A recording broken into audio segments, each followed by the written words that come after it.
Hi friends, ఈరోజు వార్తల్లో నిలిచిన కరెంట్ అఫైర్స్లోని మొదటి అంశం వృద్ధి రేటుకు సంబంధించిన అంశం. ఇది ఐఎంఎఫ్ ఇంటర్నేషనల్ మానిటరీ ఫండ్ అనే ఒక సంస్థ భారత యొక్క జీడిపి యొక్క వృద్ధి రేటుని 6.8% సూచించింది. 2024 సంవత్సరంలో అంచనాను పెంచింది. గతంలో ప్రస్తుత ఆర్థిక సంవత్సరానికి సంబంధించిన భారత వృద్ధి రేటు అంచనాలను 6.8%గా అంతర్జాతీయ ద్రవ్యనిధి సంస్థ అయిన ఐఎంఎఫ్ పెంచింది. ఈ ఏడాది జనవరిలో మరొకసారి అంచనా వేసింది. అప్పుడు జనవరిలో వేసిన వృద్ధి రేటు అంచనా 6.5%గా ఉండగా ఇప్పుడు దాన్ని 6.8గా పెంచింది. దేశీయంగా గిరాకీ పరిస్థితులు సానుకూలంగా ఉండటంతో పనిచేసే వయసున్న జనాభా పెరుగుతుండటంతో దృష్టిలో ఉంచుకుని వృద్ధి రేటు అంచనాలను పెంచుతున్నట్లు ఐఎంఎఫ్ ఈ విధంగా తెలిపింది.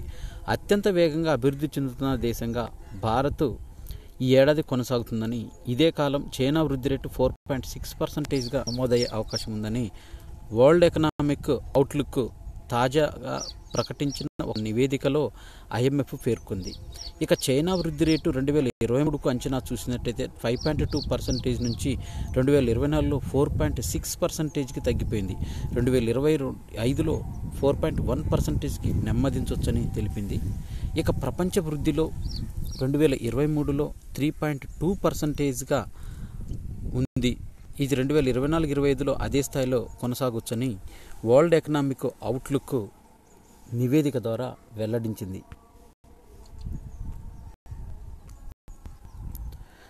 హైదరాబాద్ కేంద్రంగా పనిచేస్తున్నటువంటి కంటెక్చువల్ డిస్కవరీ టెక్నాలజీ అనే సంస్థకు ఇండియా పేటెంట్ ఆఫీసు ఐపీఓ నుంచి పేటెంట్ మంజూరు చేసింది.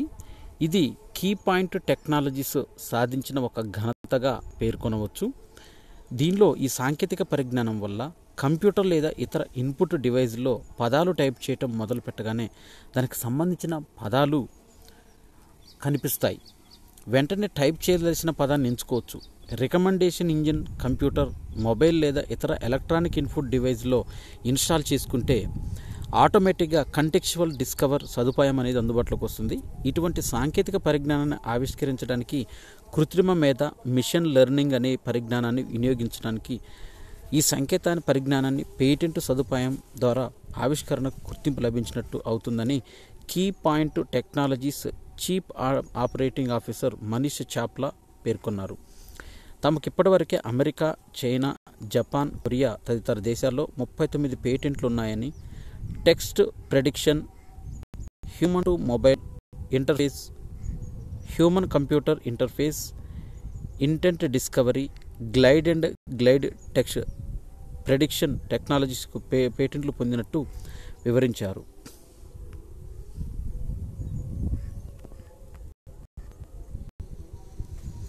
డిస్కస్ థ్రోయర్ అయిన లిథ్వేనియా అథ్లెట్ మికోలాస్ అలెక్నా 22 సంవత్సరాల వ్యక్తి కొత్త రికార్డును డిస్కస్ త్రోలో సృష్టించాడు. 2024 ఏప్రిల్ 15న జరిగిన రమోనా అమెరికాలో జరిగిన ఒక్లహోమా సిరీస్ టోర్నమెంట్లో డిస్కస్ను 74.35 మీటర్ల దూరం విసిరి అతడు స్వర్ణ పతకం నెగ్గాడు. ఈ క్రమంలో జార్గెన్ స్కట్ జర్మనీకి చెందిన వ్యక్తి ఇతను 74.08 మీటర్లు విసిరారు. ఇతని పేరిట ఉన్న రికార్డును 74.35 మీటర్లతో మికోలాస్ అలెక్నా రికార్డు సృష్టించాడు. జార్గెన్ 1986లో ఈ రికార్డును సృష్టించారు. ప్రపంచంలో అత్యంత రద్దీగా ఉండే విమానాశ్రయాలు అంటే బిజీయెస్ట్ ఎయిర్పోర్టు 2023 జాబితాలో ఢిల్లీ విమానాశ్రయం, ఈ విమానాశ్రయం పేరు ఇందిరాగాంధీ అంతర్జాతీయ విమానాశ్రయం, ఇది 10వ స్థానాన్ని దక్కించుకుంది. ఈ జాబితాలో అమెరికాలోని హార్ట్స్ఫీల్డ్ జాక్సన్ అట్లాంటా అంతర్జాతీయ విమానాశ్రయం ఇది అగ్రస్థానాన్ని దక్కించుకుంది. ఇక డలాస్, దుబాయ్ విమానాశ్రయాలు, దుబాయ్ విమానాశ్రయం సెకండ్ ప్లేసు, డలాస్ విమానం థర్డ్ ప్లేస్లో ఉన్నాయి. Airport council international ACI world అనే సంస్థ ఈ జాబితాను రూపొందించింది. 10 అత్యంత రద్దీ విమానాశ్రయాల్లో 5 అమెరికాలోనే ఉండటం గమనార్హం. ఇక అంతర్జాతీయంగా మొత్తం ప్రయాణికుల సంఖ్య 2023లో సుమారు 850 కోట్లుగా ఉందని airport council international ACI world అనేది తెలిపింది. 2023-24లో మన దేశం నుంచి వస్తువుల ఎగుమతులు 2022-23తో పోలిస్తే 3.11% క్షీణించవచ్చని పేర్కొంది. దీనిలో 3.11 క్షీణించి $437.6 బిలియన్ ఉంటుందని, ఇది 36,28,000 కోట్లకు చేరుతాయని వాణిజ్య శాఖ తెలిపింది. ఇదే సమయంలో దిగుమతులు కూడా $715.97 బిలియన్ అంటే 59.42 లక్షల కోట్ల నుంచి 5.41% అంటే $677.24 బిలియన్ పరిమితమయ్యాయి. దీంతో వాణిజ్య లోటు $240.17 బిలియన్ అంటే సుమారుగా 19.93 లక్షల కోట్లుగా నమోదవుతుందని తెలిపారు.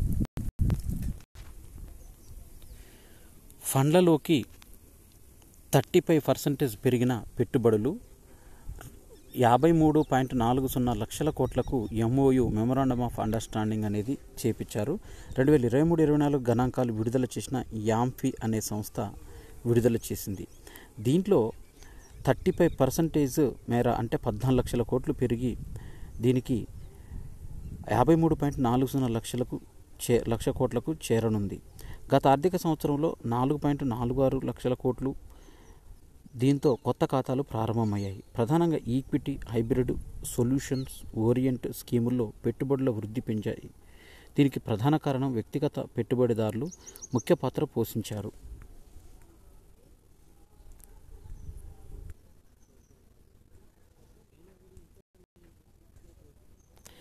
కన్నడ నటుడు ద్వారకీష్ 81 సంవత్సరాల వయసులో గుండెపోటుతో మరణించారు బెంగళూరులో. దీంతో ఇతను హాస్యభరితమైన నటనతో ప్రేక్షకుల మధ్యలో తనదైన ముద్రను వేసుకున్నారు. ఈయన 90కి పైగా సినిమాల్లో నటించారు. దాదాపు 50 చిత్రాలకు దర్శక నిర్మాతగా పనిచేశారు. పరమానందయ్య శిష్యుల కథ, రామాయణంలో పిడకల వేట, ఎవరికి వారే, యమునా తీరే లాంటి తెలుగు చిత్రాల్లో కన్నడ రీమేక్ చేసి మంచి విజయాన్ని అందుకున్నారు. ప్రముఖ హిందీ నేపథ్య గాయకుడు కిషోర్ కుమార్ కన్నడ చిత్ర పరిశ్రమకు పరిచయం చేసిన ఘనత కూడా ఇతందే. కన్నడ చిత్రసీమకు ఆయనకు చేసిన సేవలకు గాను ఎన్టీఆర్ అవార్డును అందుకున్నారు. ద్వారకీస్ హాస్య నటుడుగా, హీరోగా, సహాయ నటుడుగా కీలక పాత్రలను పోషించారు. ప్రముఖ సంగీత దర్శకుడు కేజీ జయన్ 90 సంవత్సరాల వయసులో కన్నుమూశారు. కొంతకాలం అనారోగ్య సమస్యలతో బాధపడుతున్న ఆయన చికిత్స కోసం కేరళలోని తిరుపునితురలో తన నివాసంలో తుదిశ్వాస విడిచారు. విజయంతో కలిసి ఇతను జయ విజయ పేరుతో ఎన్నో అయ్యప్ప భక్తి గీతాలను ఆలపించి ప్రశంసలు అందుకున్నారు. 1000కి పైగా పాటలను రూపొందించిన ఆయన మలయాళ, తమిళ చిత్రాల్లో స్వరాలు అందించారు. కేజీ జయన్ 2019లో ఇతనికి పద్మశ్రీ పురస్కారం అందుకున్నారు. నటుడు మనోజ్ కే జయన్ ఈయన కుమారుడు. కేజీ జయన్ మృతి పట్ల పలువురు సంతాపం వ్యక్తం చేశారు. అమితాబ్ బచ్చన్కు లతా మంగేష్కర్ పురస్కారం. ప్రముఖ గాయని లతా మంగేష్కర్ పేరుతో ఏర్పాటు చేసిన లతా దీనానాథ్ మంగేష్కర్ పురస్కారాన్ని ప్రముఖ బాలీవుడ్ నటుడు అమితాబ్ బచ్చన్కు ఇవ్వనున్నట్లు మంగళవారం ఆమె కుటుంబ సభ్యులు తెలిపారు. 2022లో మరణించిన లత జ్ఞాపకార్థం ఈ పురస్కారాన్ని వారు ఏర్పాటు చేశారు. ఈ నెల 24వ తేదీన అమితాబ్కు పురస్కారం అందజేయనున్నట్లు వారి కుటుంబ సభ్యులు వెల్లడించారు. 2022లో ఈ పురస్కారాన్ని ప్రధాని నరేంద్ర మోదీకి అందజేశారు. గత ఏడాది ఆశా భోస్లేకు ఇచ్చారు. ఈ ఏడాది అమితాబ్ బచ్చన్కు ఇవ్వనున్నారు. 2023లో ఈ లతా మంగేష్కర్ పురస్కార గ్రహీత ఆశా భోస్లే 2024 సంవత్సరానికి అమితాబ్ బచ్చన్కు ఈ పురస్కారాన్ని అందిస్తున్నారు. జలంధర్లోని లవ్లీ ప్రొఫెషనల్ యూనివర్సిటీ విద్యార్థులు మంగళవారం త్రివర్ణ పతాక రూపంలో 10,829 శాండ్విచ్ కుకీలను అమర్చారు. గతంలో ఉన్న ప్రపంచ రికార్డు ఇది 9,600 కుకీలు అయితే ఈ రికార్డు బద్దలు కొట్టి 10,829కి వీటిని అమర్చారు. యునైటెడ్ అరబ్ ఎమిరేట్స్ని ముంచెత్తిన భారీ వర్షాలు. ఓమన్కు 18కి చేరిన మృతుల సంఖ్య. యునైటెడ్ అరబ్ ఎమిరేట్స్లో భారీ వర్షాలు ముంచెత్తాయి. ఈ సందర్భంగా దుబాయ్లో రోడ్లపైన వాహనాలు చిక్కుకుపోయాయి. చాలామంది కార్మికులు ఇళ్లలోనే ఉండిపోయారు. దీంట్లో భారీ వర్షాలకు మృతుల సంఖ్య 18కి చేరుకోగా మరికొందరు ఆచూకీ ఇంకా తెలియరాలేదు. మహమ్మారుల నిరోధంలో 50 దేశాలకు అమెరికా చేయూతను ఇస్తుంది. మొత్తము 50 దేశాలకు అమెరికా చేయూతనిస్తుంది. దీంట్లో ప్రాణాంతక వైరస్ మెరుగ్గా గుర్తించడానికి వ్యాప్తి తీరుతెన్నుకు సంబంధించిన ఈ ప్రజలకు సమాచారాన్ని చేరవేయడం, ఇతర దేశాల్లో అలాంటిది వ్యాపించకుండా సన్నద్ధం కావడం కోసం అమెరికా సహకారాన్ని అందిస్తుందని బైడెన్ సర్కారు వెల్లడించింది.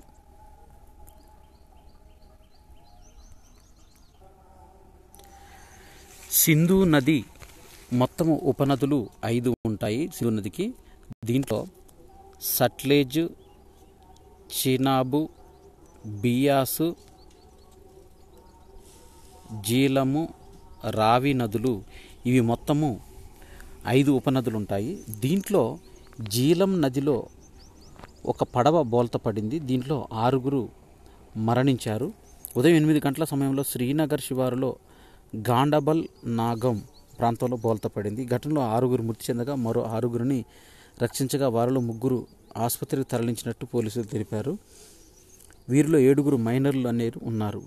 భారతీయ సంస్కృతికి చిహ్నంగా బృందావన్ ఇస్కాన్ టవర్. ఉత్తరప్రదేశ్లోని బృందావన్లో ఇస్కాన్ నిర్మిస్తున్న 70 అంతస్తుల ఆకాశ హార్మ్యం దేవాలయము భారతీయ సంస్కృతికి చిహ్నంగా నిలుస్తుందని బెంగళూరు ఇస్కాన్ సీనియర్ ఉపాధ్యక్షుడు చంచలపతి దాస పీటీఐ ఇంటర్వ్యూలో తెలిపారు. $80 మిలియన్ అంటే 668 కోట్ల వ్యయంతో నిర్మిస్తున్నారు. ఈ ఆలయం 210 మీటర్ల ఎత్తుంటుందని, దేశ పర్యాటక రంగానికి ప్రధాన ఆకర్షణగా మారుతుందని పేర్కొన్నారు. అష్టభుజి శైలితో రూపొందిస్తున్న ఈ ఆకాశ హర్మ్యంలో 3 వైపులా 3 దేవాలయాలతో పాటు 4వ వైపులా శ్రీల ప్రభుపాదల చిహ్నం ఓ భవంతి ఉంటుందని తెలిపారు. పర్యాటకుల కోసం వసతి సౌకర్యం కల్పిస్తున్నట్టు చెప్పారు. ఏటా 2 కోట్ల మంది సందర్శకులు బృందావన్కు వస్తున్నారని, వచ్చే 6 నుంచి 10 ఏళ్లలో ఉత్తరప్రదేశ్ పర్యటన 5 రెట్లు పెరిగి సుమారు 10 కోట్లకు విచ్చేస్తారని అన్నారు. ఈ ఆలయంలో అన్ని అధునాతన మౌలిక సదుపాయాలు కల్పిస్తామని, ఏకకాలంలో 3,000 కార్లు నిలపగలిగేలా పార్కింగ్ అందుబాటులోకి తీసుకొస్తామని చెప్పారు. ఐపీఎస్ సెంట్రల్ జోన్ అధ్యక్షుడిగా విద్యాసాగర్ను ఎంపిక చేశారు. ఈ మేరకు సొసైటీ జాతీయ ప్రధాన కార్యదర్శి కెకే బిస్వా తెలిపారు. ఆయనకు నియామక పత్రం చేశారు. ప్రస్తుతం ఆయన రాజేంద్ర నగర్ వ్యవసాయ కళాశాలలో ప్లాంట్ పాథాలజీ విభాగంలో అధినేతగా పనిచేస్తున్నారు. అంతర్జాతీయ ప్రమాణములతో మెగా ఫుడ్ పార్క్ను ఏర్పాటు చేయనున్నట్లు తెలంగాణ రాష్ట్ర వ్యవసాయ శాఖ మంత్రి తుమ్మల నాగేశ్వరరావు తెలిపారు. మార్కెట్ యార్డుల్లో రైతులకు అవసరమైన సౌకర్యాలు కల్పించాలని, ఎండలకు వారు ఏమాత్రం ఇబ్బంది పడకుండా చర్యలు తీసుకోవాలని, దీంతో అంతర్జాతీయ ప్రమాణాలతో మెగా ఫుడ్ పార్క్ ఏర్పాటు చేయనున్నట్లు మంత్రి తెలిపారు.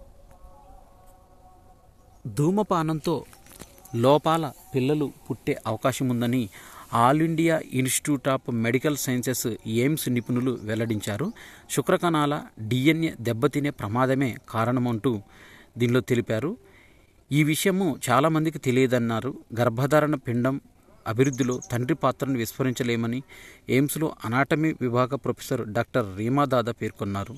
వయసు పెరుగుతున్న కొద్దీ స్పెర్మ్ DNA నాణ్యత క్షీణిస్తుందని, దెబ్బతిన్న వీర్యం కారణంగా పుట్టే పిల్లలు జన్యులోపాలు, వైకల్యము, క్యాన్సర్లతో పాటు ఆటిజం, ఇతర అనారోగ్య సమస్యలు తలెత్తే అవకాశం ఉందని, గర్భం దాల్చడంలో వైఫల్యం, గర్భ విచ్ఛిత్తి వంటి పునరావృతం అవుతాయని ఈ సందర్భంగా తెలిపారు. మంచుగడ్డలపై యోగా చేశారు సిద్ధార్థ చటర్జీ. చైనాలో భారతీయుడు యోగాసనాలు విస్తృత ప్రాచుర్యం పొందుతున్నాయి. ఐక్యరాజ్య సమితి చైనా విభాగానికి నేతృత్వం వహిస్తున్న సిద్ధార్థ చటర్జీ 0 డిగ్రీల ఉష్ణోగ్రతలో దట్టమైన మంచులో వేస్తున్న కఠినమైన యోగాసనాలు సామాజిక మాధ్యమాలు వైరల్ అవుతున్నాయి. శ్వాస సంబంధ యోగాసనాలకు మంచి స్పందన లభిస్తుంది. కోవిడ్-19 లాంటి వైరస్లను తట్టుకుని రోగనిరోధక శక్తి పెంచే డీప్ బ్రీతింగ్ యోగాసనాలపైన ఆయన డాక్యుమెంటరీని తీశారు. 4.5 నిమిషాల పాటు ఈ డాక్యుమెంటరీలో మంచి ఆరోగ్యానికి శ్వాస ఎక్సర్సైజ్ వంటివి ఉన్నాయి. బీజింగ్లో గడ్డకట్టుకుపోయిన సరస్సులో ఆయన ఈ యోగాసనాలు వేశారు. చటర్జీ వయసు 60 సంవత్సరాలు. రొమ్ము క్యాన్సర్తో ఏడాదికి 10 లక్షల మరణాలనేవి సంభవిస్తున్నాయి. 2040 నాటికి ఎదురయ్యే పరిస్థితిపైన లాన్సెట్ కమిషన్ హెచ్చరించింది. ముందస్తు జాగ్రత్తలతో ముప్పు నివారణ సాధ్యమేనంటూ తెలిపారు. 2020లో ఇటువంటి బాధితుల సంఖ్య 23 లక్షలు కాగా 2040కి 30 లక్షలకు పెరుగుతాయని తెలిపారు. ఈ పింక్ రిబ్బన్, మనకి చిత్రంలో కనిపిస్తున్న ఈ పింక్ రిబ్బన్ అనేది రొమ్ము క్యాన్సర్కి సూచికగా చూపిస్తున్నారు. అయోధ్య రాముడికి నేడు సూర్య తిలకము. శ్రీరామనవమి పరమదినం సందర్భంగా అయోధ్య రాముడి నుదుటన సూర్యకిరణాలు ప్రసరించనున్నాయి. ఆలయ 3వ అంతస్తు నుంచి గర్భగుడిలోకి అద్దాలు, కటకాలతో కూడిన సాంకేతిక యంత్రాంగం సహాయంతో ఈ సూర్యతిలకం ప్రదర్శనకు ఏర్పాటు చేశారు. జనవరి 22వ తేదీన ప్రధానమంత్రి నరేంద్ర మోడీ చేతుల మీదుగా విగ్రహ ప్రాణప్రతిష్ఠ జరిగిన అయోధ్య రామాలయానికి ఇది తొలి శ్రీరామనవమి. సూర్యకిరణాల ప్రసరణ ఏర్పాట్లను మంగళవారం శాస్త్రవేత్తలు పరిశీలించారు. ఇక ఈ ప్రాజెక్టుకు సంబంధించిన CSIR CBRI రూస్కి శాస్త్రవేత్త డాక్టర్ SK పానిగ్రాహి తెలిపారు. 3 నుంచి 3.5 నిమిషాల పాటు ఉండే ఈ సూర్యకిరణాల తిలకం 58 మిల్లీమీటర్ల పరిమాణంలో ఉంటుందని, ఇందులో 2 నిమిషాల పాటు పూర్తి స్థాయిలో తిలకంగా కనిపిస్తుందని తెలిపారు. మన ఓటింగ్ వ్యవస్థను తక్కువ చేయొద్దని, బ్యాలెట్ విధానంలో ఏం జరిగినా మాకు తెలుసని, పోలింగ్ కేంద్రాల్లో రిగ్గింగ్ను గుర్తించిన supreme court association for democratic reforms తరపున సీనియర్ న్యాయవాది ప్రశాంత్ భూషణ్ వాదనలు వినిపించారు. న్యాయ ప్రక్రియకు ఆటంకం కలిగించే చర్యలు తీసుకోలేం. రాజకీయ నేతలపైన కేసులపై ఈసీ వివరణ ఇచ్చారు. రాజకీయ నేతల కేసుల విషయంలో న్యాయ ప్రకటన ఆటంకం కలిగించే చర్యలను తాము తీసుకోలేమని తెలిపారు. ఎన్నికల ప్రవర్తన నియమావళి ఉల్లంఘన సందర్భంగా దాదాపు 200 ఫిర్యాదులు భారతీయ జనతా పార్టీ 51, కాంగ్రెస్ 59, ఇతరులు పార్టీలు 90 అందాయని, 169 కేసుల్లో చర్యలు తీసుకున్నామని పేర్కొన్నారు.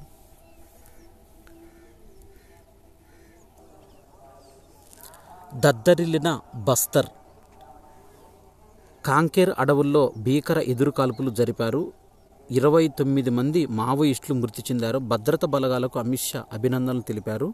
BSF ఇన్స్పెక్టర్ 2 జవాన్లకు గాయాలయ్యాయి. సార్వత్రిక ఎన్నికల ముందు భారీ ఘటన. ఆపరేషన్కు తెలుగు IPS నేతృత్వం వహించారు. 60 నుంచి 70 మంది మావోయిస్టులు ఈ సమావేశంలో పాల్గొంటుండగా ఈ కాల్పులు అనేవి జరిపారు.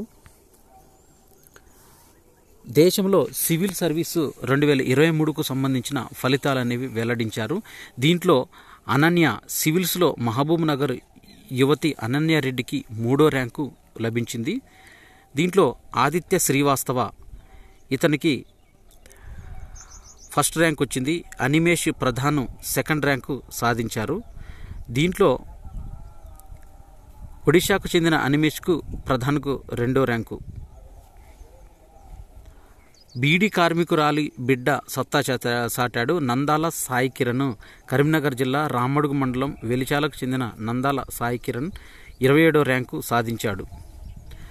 సాఫ్ట్వేర్ ఉద్యోగాన్ని వదులుకొని మెరుగు కౌశిక్ 82వ ర్యాంకు సాధించాడు సివిల్ సర్వీస్లో. కాళ్ళు పనిచేయకున్న లక్ష్యాన్ని వీడలేదు హనిత వేములపాటి. ఈమె 887వ ర్యాంకు సివిల్ సర్వీస్లో సాధించింది. పేదలకు సేవ చేయాలన్న ఉద్దేశంతో సివిల్స్ను లక్ష్యంగా ఎంచుకున్నారు. ఇంజనీరింగ్ 4వ సంవత్సరం చదువుతున్నప్పుడు వెన్నెముకల ఇన్ఫెక్షన్ కారణంగా తీవ్ర అస్వస్థతకు గురై మంచానికి పరిమితమై కూడ తీసుకొని వీల్ చైర్లో అటు ఇటు తిరిగేదాన్ని. కాళ్ళు సక్రమంగా పనిచేయకపోవడంతో ఇంజనీరింగ్ చదవలేదని దూర విద్యలో డిగ్రీ పూర్తి చేసి సివిల్స్ వైపు దృష్టి కేంద్రీకరించి 3 ప్రయత్నాల్లోనే అనుకున్న లక్ష్యాన్ని ఆ ర్యాంకు రాకపోయినా నిరాశ చెందకుండా 4వసారి పట్టుదలతో ప్రయత్నించి ఆ ప్రయత్నంలోనూ అమ్మా నాన్న తోడుగా నిలుస్తుంటో ఆమెకు ఆత్మస్థైర్యంతో ఇప్పుడు సివిల్స్లో 887వ ర్యాంకును సాధించింది హనిత వేములపాటి. తెలంగాణ రాష్ట్ర హైకోర్టు అదనపు న్యాయమూర్తులైన జస్టిస్ జగన్నగారి శ్రీనివాసరావు, జస్టిస్ నామవరపు రాజేశ్వరరావులను శాశ్వత న్యాయమూర్తులుగా నియమించడానికి సుప్రీంకోర్టు కొలీజియము సిఫార్సు చేసింది. వీరిద్దరూ శాశ్వత న్యాయమూర్తులుగా నియమించాలంటూ తెలంగాణ హైకోర్టు కొలీజియం ఫిబ్రవరి 13న సిఫార్సు చేసింది. దీనికి రాష్ట్ర ప్రభుత్వం గవర్నర్ ఆమోదం తెలపగా వారి పనితీరుపైన సంతృప్తి చెందిన సుప్రీంకోర్టు కొలీజియం శాశ్వత న్యాయమూర్తులుగా నియమించాలని మంగళవారం కేంద్ర ప్రభుత్వానికి సిఫార్సు చేసింది. తెలంగాణ వైపు ఏనుగుల మంద వస్తున్నట్టు మహారాష్ట్ర నుంచి వస్తుందని అటవీశాఖ అంచనా వేసింది. నియంతృత్వ దృష్టి థర్మల్ డ్రోన్ కెమెరాలు కొనుగోలు చేశాయి. 22న అటవీ అకాడమీలో వర్క్షాప్ అనేది కూడా నిర్వహిస్తున్నారు. మహారాష్ట్ర నుంచి మంద నుంచి తప్పిపోయిన ఓ ఏనుగు ఏప్రిల్ తొలి వారంలో తెలంగాణ అడవుల్లో అడుగుపెట్టింది. దీంతో రైతులు పంట నష్టాలు ఏర్పడకుండా అటవీ శాఖ వారు ప్రత్యేకమైన చర్యలు చేపడుతున్నారు. గల్ఫ్ కార్మికులకు ఒక బోర్డును ఏర్పాటు చేస్తామని, ఐఏఎస్ అధికారి నేతృత్వంలో ప్రత్యేక వ్యవస్థను ఏర్పాటు చేయాలని, ఏజెంట్ల మోసాలకు కట్టడికి చర్యలు తీసుకుంటామని తెలంగాణ రాష్ట్ర ముఖ్యమంత్రి రేవంత్ రెడ్డి హామీ ఇచ్చారు. కార్మికులు మరణిస్తే 5 లక్షల బీమా, సెప్టెంబర్ 17లోగా సమస్యలన్నీ పరిష్కరిస్తామని సూచించారు. దీంట్లో కేరళ, ఫిలిప్పీన్స్ విధానాలను అధ్యయనం చేసి పార్లమెంట్లో ప్రస్తావిస్తే దీనికి సంబంధించిన విషయాలను ప్రస్తావించాలని జీవన్ రెడ్డి కూడా తెలిపారు. ఈ సమస్యలు కార్మికులు పలువురు చేరి సీఎంకు విన్నవించుకున్నారు. జూన్ 8 నుంచి 11 మధ్య నైరుతి రుతుపవనాలు ప్రవేశిస్తాయని, గతేడాది కంటే మెరుగైన వర్షాలుంటాయని వాతావరణ శాఖ అంచనా వేసింది.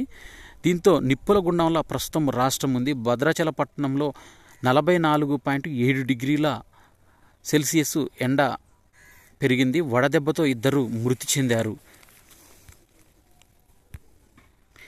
జీపీటీ టెక్నాలజీ రంగంలో చాట్ జీపీటీ పేరు ఇప్పుడు మారుమోగిపోతుంది. దీనిలో DALL-4 సమ్మేళనంతో మాటల ఆధారంగా ఇమేజ్లను సృష్టించడాన్ని నేర్చుకుంటుంది. GPT-4 విజన్ రాకతో పుస్తకాలు, కరపత్రాల ఇమేజ్లను అవగతం చేసుకునే స్థితికి చేరుకుంది. ఇది పురాతన గ్రంథాలు, శాసనాలు, లిపులను తేలికగా అర్థం చేసుకోవడానికి తోడ్పడుతుంది. దైవ కణంకు సంబంధించి అన్ని కణాలకు ద్రవ్యరాశిని సంతరింపజేస్తుంది. 1960లోనే తెలిసినా కానీ దీని గురించి 50 ఏళ్ల తర్వాత కానీ ఇనికి బయటపడలేదు. ప్రపంచంలోనే అతిపెద్ద, అతి సంక్లిష్ట యంత్రం సాయం తీసుకుంటే తప్ప అది సాధ్యం కాలేదు. ఎలక్ట్రాన్లు, క్వార్క్, ఫోటాన్లు, న్యూట్రాన్లు వంటి ప్రాథమిక కణాల్లో ఒకటైన అదేంటో తెలుసా అంటే హిగ్స్ బోసన్ కనిపెట్టిన దైవ కణం గాడ్ పార్టికల్గా పేరొందింది. దీని గురించిన భౌతిక శాస్త్రవేత్త పీటర్ హిగ్స్ గౌరవార్థం ఆ పేరు పెట్టారు. ఈ దైవ కణాన్ని కనుక్కున్న పీటర్ హిగ్స్ కూడా ఇటీవలే మరణించారు. హిగ్స్ బోసన్ కణం మీద సామాన్యులు ఆసక్తి పెరగడానికి కారణం దీన్ని దైవ కణమని అభివర్ణించటమే. నోబెల్ బహుమతి గ్రహీతైన భౌతిక శాస్త్రవేత్త లియాడ్ లేడర్ మ్యాన్ తొలిసారిగా దైవకణమని నామకరణం చేయగా, హిగ్స్ బోసాన్ అన్వేషణలో భాగంగా ఆయన 1990లో రాసిన ఒక పుస్తకానికి గాడ్ పార్టికల్ అని పేరు పెట్టాడు. నిజానికి హిగ్స్ బోసాన్ అంతుచిక్కని గుణం ఉండటం వల్ల దానికి ప్రతీకాత్మక ఆయన ఆ పుస్తకానికి ద గార్డెన్ పార్టికల్ అని పేరు పెట్టారు. అయితే ప్రచురణకర్తలు గాడ్ పార్టికల్ అని పేరు పెట్టాలని భీష్మించారు. చివరికి దాన్నే ఖాయం చేశారు. నిన్న జరిగిన ఉత్కంఠ పోరులో రాజస్థాన్ను గెలిపించిన ఓపెనర్ కోల్కతా పరాజయం పాలైంది. సరైన శతకం వృధా అయింది. దీంట్లో ఒత్తిడిలో కూడా బట్లర్ 107 నాట్అవుట్తో నిలిచాడు. ఇది IPL 17కి సంబంధించిన సమాచారం. రాజస్థాన్ ఇప్పటి వరకు హైయెస్ట్ పాయింట్స్తో 12 పాయింట్స్తో మొదటి స్థానంలో కొనసాగుతుంది. 7 మ్యాచ్లు ఆడితే 6 గెలిచింది, 1 ఓడిపోయింది. నెట్ రన్ రేటు రాజస్థాన్ది 0.677. ఇక సెకండ్ ప్లేస్లో ఉన్న కోల్కతా యొక్క పాయింట్స్ 8 పాయింట్స్. 6 మ్యాచ్లు ఆడింది, 4 గెలిచింది, 2 ఓడిపోయింది. Net run rate 1.399. Chennai third ప్లేస్లో కొనసాగుతుంది 8 పాయింట్స్తో. 6 మ్యాచ్లు ఆడింది, 4 గెలిచింది, 2 ఓడిపోయింది. Net run rate 0.726. Hyderabad Sunrisers ఇది 8 పాయింట్స్తో 4th ప్లేస్లో ఉంది. 6 మ్యాచ్లు ఆడితే దీంట్లో 4 గెలిచింది, 2 ఓడిపోయింది. Net run rate 0.502. తర్వాత స్థానంలో లక్నో, గుజరాత్, పంజాబ్, ముంబై, ఢిల్లీ, బెంగళూరు అనేవి తర్వాత స్థానాల్లో ఉన్నాయి. క్యాండిడేట్ చెస్ టోర్నమెంట్ అనేది ప్రస్తుతం జరుగుతూ ఉంది. దీనిలో ఈ క్యాండిడేట్ చెస్ టోర్నమెంట్లో భాగంగా భారత గ్రాండ్ మాస్టర్ అయిన గుకేష్ అగ్రస్థానానికి కొనసాగుతున్నాడు. నెపోమ్నీషియా రష్యాతో జరిగిన 10వ రౌండ్లో గేమ్ను అతడు డ్రాగా ముగించాడు.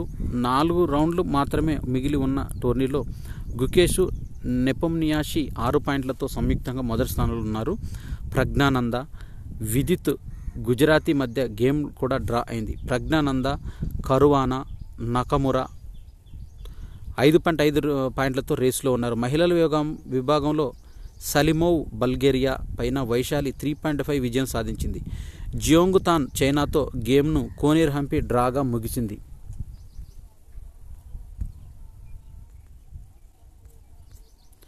ఇక ఒలింపిక్స్కు సంబంధించిన విషయాలను వెల్లడించారు. 2024 ఒలింపిక్స్ ఆరంభమయ్యేది జూలై 26వ తేదీ నుంచి ప్రారంభమవుతాయి. ముగింపు అనేది ఆగస్టు 11కి ముగింపు అవుతాయి. పథకాంశాలు మొత్తము 329 అంశాలతో జరుగుతున్నాయి. క్రీడాంశాలు 32 అంశాలు, వేదికలు 35 వేదికల్లో అథ్లెట్ 10,500 మంది ఈ 2024 ఒలింపిక్స్లో పాల్గొంటున్నారు. దీనికి సంబంధించి ఇంకో 100 రోజుల్లో ప్రణాళిక అనేది సిద్ధం చేశారు ఈ ఒలింపిక్స్కు సంబంధించి. దీంట్లో ఒలింపిక్స్ జ్యోతి వెలిగించి ప్యారిస్ మురిసిపోయింది. దీంట్లో ప్రపంచంలో అతిపెద్ద క్రీడా పండుగైన ఒలింపిక్స్ సమయం దగ్గర పడుతుండగా సరిగ్గా ఇంకో 100 రోజుల్లోనే ప్యారిస్లో ఈ మెగా ఈవెంట్ అనేది జరగబోతుంది. ఈ నేపథ్యంలో ఒలింపిక్స్ పుట్టిల్లైన గ్రీస్లో మంగళవారం ఒలింపిక్ జ్యోతి ప్రజ్వలన కార్యక్రమం వైభవంగా నిర్వహించారు. ప్రపంచవ్యాప్తంగా పలు దేశాల నుంచి ఇక్కడికి హాజరయ్యారు. దీంట్లో ఈ జ్యోతి యొక్క ప్రత్యేకతను మనం చూసినట్టయితే ఈసారి వినియోగిస్తున్న ఒలింపిక్ జ్యోతి చాలా భిన్నమైంది. ఆకృతి సహా అన్ని విషయాల్లో అది ప్రత్యేకంగా నిలిచింది. ఆకృతిలో దీన్ని ఈఫిల్ టవర్ నీటి ప్రతిబింబం ఆకృతిలోనూ దీన్ని తయారు చేయడం విశేషం. పెన్ నదిలో టవర్ ప్రతిబింబం ఎలా కనిపిస్తుందో అదే తరహాలో దీన్ని రూపొందించారు. ఫ్రెంచ్ డిజైనర్ మాథ్యూస్ లెహన్యూర్ దీన్ని సృష్టించారు. జ్యోతి ఇతివృత్తము ప్రపంచ శాంతిగత జ్యోతులతో పోలిస్తే దీన్ని పరిణామం తక్కువ, ఆకృతి కూడా భిన్నమే. మామూలుగా జ్యోతి వి ఆకృతిలో కింద సన్నగా ఉండే పైకి వెళ్లే కొద్దీ వెడల్పుగా ఉంటుంది. దీన్ని ఈసారి మాత్రం జ్యోతి మధ్యలో వెడల్పుగా ఉండి ఇరువైపులా వెడల్పు తగ్గుతూ వచ్చింది. దీనికి సంబంధించిన 2 విడిముక్కల్ని అతికించినట్లు దీన్ని రూపొందించారు. జ్యోతి పొడవు 70 సెంటీమీటర్లు, బరువు 1.5 కిలోలు. ఇక ఈసారి టోక్యో క్రీడల అభిమానులు కోణంలో అత్యంత నిరాశాజనకంగా ఒలింపిక్స్గా నిలిచాయి. కరోనా కారణంగా 2020లో జరగాల్సిన ఒలింపిక్స్ వాయిదా వేసి 2021లో నిర్వహించారు. దీంతో అప్పుడు అనేక ఆంక్షలు తప్పలేదు. ఈసారి ఆ విధంగా కొనసాగకుండా మంచిగా సరదాగా సందడి చేసుకుంటూ ఈసారి 2024 ఒలింపిక్స్ని అందరూ ఆస్వాదించాలని కోరుకుంటున్నారు. దీంట్లో ఇది ఆరంభమయ్యేది 2024 జూలై 26, ముగింపు ఆగస్టు 11. పథకాంశాలు మొత్తం 329, క్రీడాంశాలు 32, వేదికలు 35, అథ్లెట్లు పాల్గొనేవారు 10,500 మంది.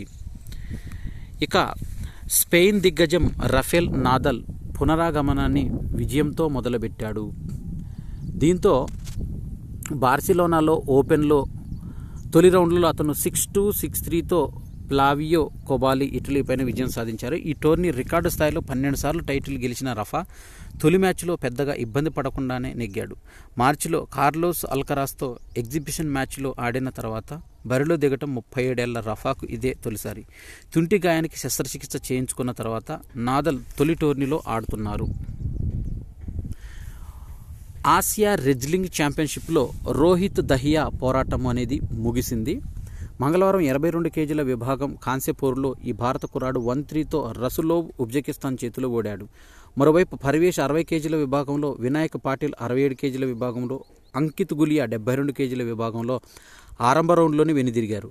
పర్వేష్ గాల్యాం కజకిస్తాన్ చేతిలో ఓడగా వినాయక్ చాంగ్ దక్షిణ కొరియా పైచేయి సాధించాడు. సతాయేవ్ చేతిలో అంకిత్ పరాజయం చవిచూశాడు. ఇప్పటికే అర్జున్ 55 కేజీల విభాగం, ఉమేష్ 63 కేజీల విభాగం, సాజన్ 77 కేజీల విభాగం, అజయ్ 87 కేజీల విభాగంలో పోటీల నుంచి నిష్క్రమించారు. ఈ టోర్నీలో భారత్ ఇప్పటిదాకా 3 రజతాలు అనే కాంస్యాలు గెలుచుకుంది.